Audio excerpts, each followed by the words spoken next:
Bulan November 2024, Donald Trump menang pilihan raya presiden untuk penggal kedua. Dalam satu pengumuman mengejutkan White House, beliau melantik Elon Musk sebagai Ketua Jabatan Kecekapan Kerajaan ataupun DOGE. Elon Musk ini merupakan penyumbang kempen terbesar Donald Trump dengan lebih daripada 250 juta US dollar. Ini dekat lebih 1 bilion ringgit.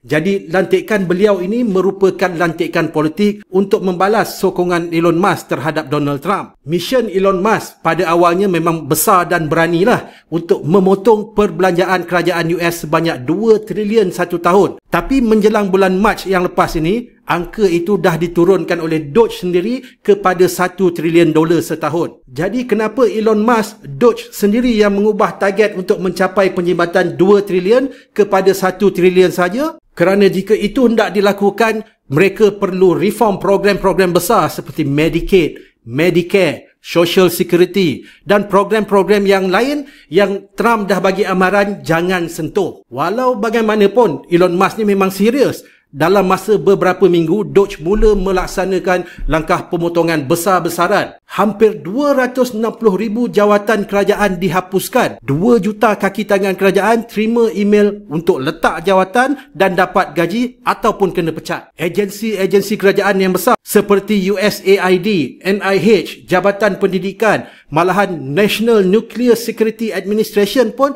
turut terkena tempias. Ada pegawai atasan yang tersilap dipecat, kemudian terpaksa diambil semula. Kesatuan-kesatuan pekerja kerajaan memang sangat marah dan memang anti-Elon dan juga anti-Trump. Mereka berkata pemecatan ini kejam dan tak berperi kemanusiaan dan sebenarnya banyak rally tunjuk perasaan diadakan di seluruh US membantah tindakan DOGE.